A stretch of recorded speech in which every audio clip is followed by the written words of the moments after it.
Good morning, you beautiful people. I hope you guys are having a wonderful day today. Welcome to the top 5 best things about Call of Duty Ghost. Oh boy, strap down, ladies and gentlemen. You are in for a ride because this is going to be a very fun video. Coming in at number 5, we have the perk loadout system as well as the perks themselves. This makes Black Ops 3's and Black Ops 2's pick 10 system look like the Stone Age. This is a great system. I love this system. This is a fantastic way to create a class. A small alteration that Infinity Ward did is they let attachments on your weapons be free. This is something that I'm going to point out in a future video that needs to happen in Infinite Warfare. The fact that every single perk is individually balanced according to their usefulness is the best thing we've had when it comes to the perk system. I've seen people complain that there were too many perks in Call of Duty Ghosts.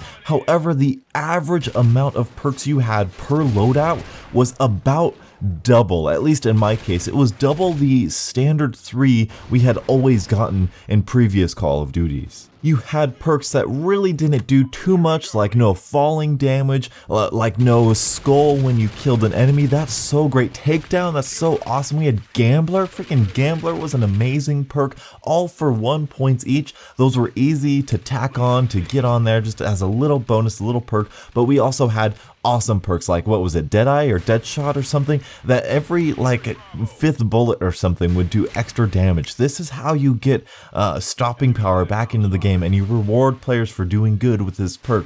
And talking about the perks, my goodness, there were so many perks. Infinity Ward, you're doing right. We got Recon in there that paints the enemies when you hit them with a grenade, encouraging different classes. We got Wiretap, encouraging you to use SATCOMs, which we'll talk about those later. You got Ping, you got a little motion sensor after you get an enemy kill. That's so awesome. You got ICU.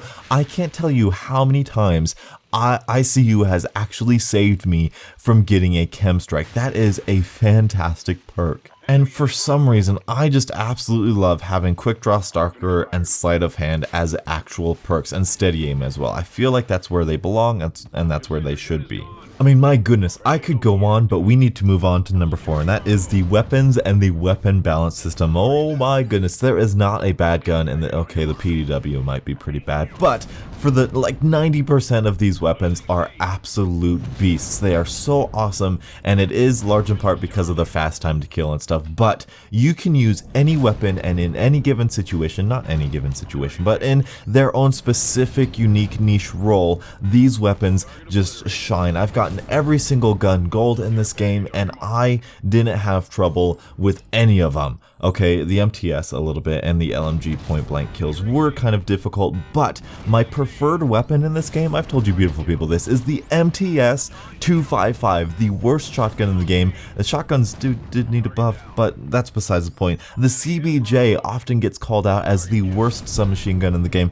I can kill Vector users, I can kill MTAR users with the CBJ so long as I am close enough, because that rate of fire just drops them. I have the only 100 plus kill game in Call of Duty Ghosts on Showtime, on shipment, with none other than the CBJ MS. I freaking love the chainsaw, the honey badger, the FAD. Have I made my point clear? These weapons are amazing. As a side note, the marksman rifle class is the best thing to happen to the weapon class since we've got the shotguns as primaries. I want the marksman rifles back. The IA2, the MK14, the Dragunov, the SVU. Fantastic weapons. I love these weapons. These are great weapons. I want them back. They deserve that mid-range in between a sniper and an assault rifle niche that they fill. I love them. Coming in at number 3, we have the Killstreaks. Call of Duty Ghosts was pretty bland when it came to the assault Killstreaks. However, the best thing about them is that I can count on one hand how many times my Killstreaks have been shot out of the air. Every single Loki I've got, every single Helo pilot I've got, and Griffin I've got have very rarely, like I've said, less than 5 times ever been shot out of the air. I can probably even tell you the maps that I got shot out of the air. It was Mutiny, I remember on one, it was Octane, and it was Prison Break, at least with the Griffin. Somebody called in an air superiority, which was a support kill streak, and that took out my helo pilot. People have shot down my Griffin, like I said, on Octane, and somebody used the Moz support rocket launcher. They outthought me. They knew they were going to do bad, so they put on the rocket launcher and they shot down my Griffin. That is so great. That means when you do get the helo pilot, when you do get the Griffin, when you do get the Loki is one of my favorite kill streaks in all of Call of Duty history. But anyway, when you get these big kill streaks,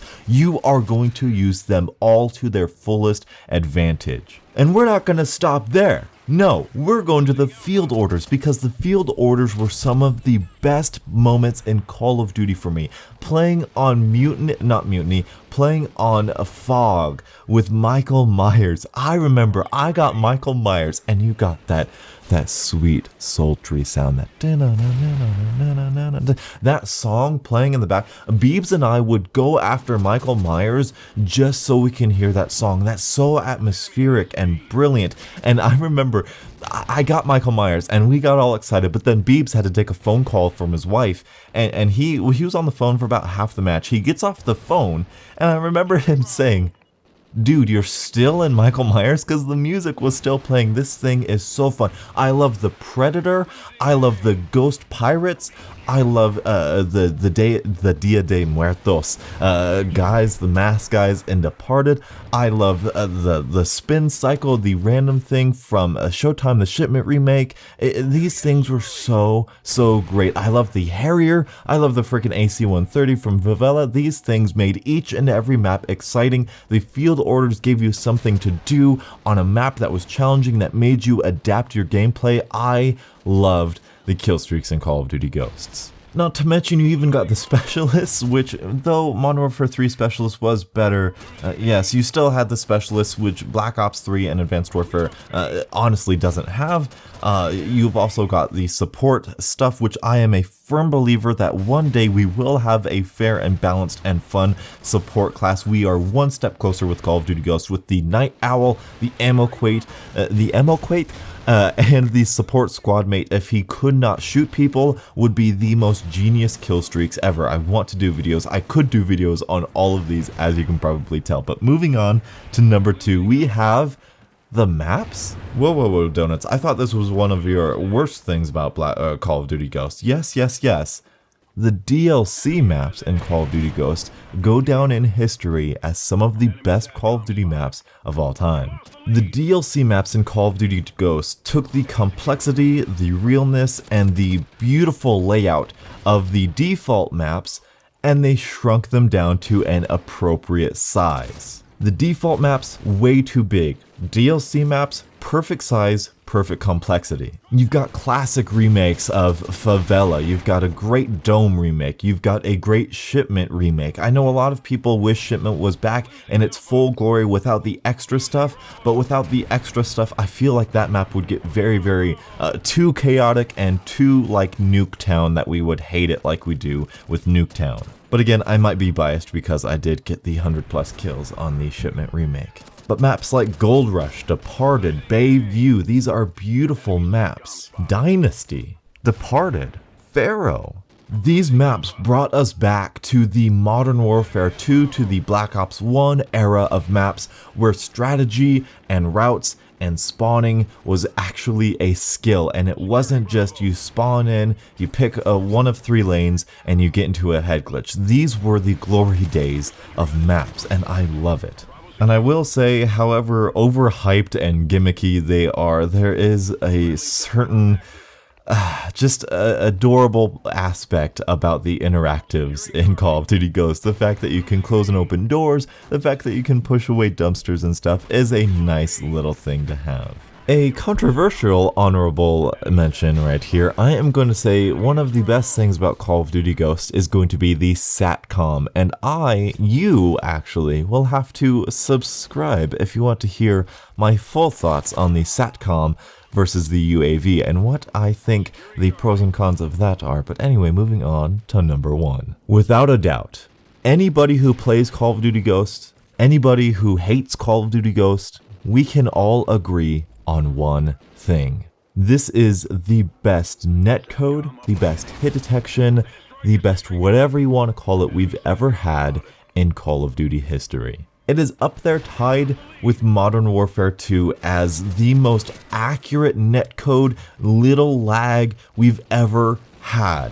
This is one of the only reasons that brought me back to playing Call of Duty Ghosts. And I will say another honorable mention was the footsteps, however, that is a different topic. But the fact that my bullets actually go where my sights are aimed is so simple, and it's one of the most basic fundamentals of a first-person shooter, and we shouldn't really be talking about it at this day and age. It's 2016, as we all know, but the fact that Infinity Ward got this so right is so monumental. It is the gold standard for all Call of Duty games from here on out. If you go back and play it now, there's only like 1,000 of us players online, so yes, there is a significant lag, but even now, playing it on Xbox One, it's better than Black Ops 3. On 360, I'd equivalent it to Advanced Warfare or Black Ops 2 lag, so it's not so great on old gen on 360, but Xbox One is still better than Black Ops 3 to this day. If you couldn't tell, Call of Duty Ghosts is a game I'm very passionate about, and it has so many gems like these top 5 things here that people seem to overlook and not give enough credit to. You guys have seen or will see my top 5 worst things about Call of Duty Ghosts. There is a lot of flaws in this game, and some of them are very game breaking. However, there's so much good work in this game. There's so many advancements, and there's so much positivity here that I hope Infinity Ward has heard this and not conformed to what the haters have said. But anyway, that's my thoughts. Hopefully you guys have enjoyed. I apologize for the longer video. I try to keep these short from now on, but that's my thoughts on Call of Duty Ghosts. What is your top 5 favorite things about Call of Duty Ghosts? Until the next absolutely beautiful Call of Duty morning, I'll catch up with you guys later. And as always, have a great day.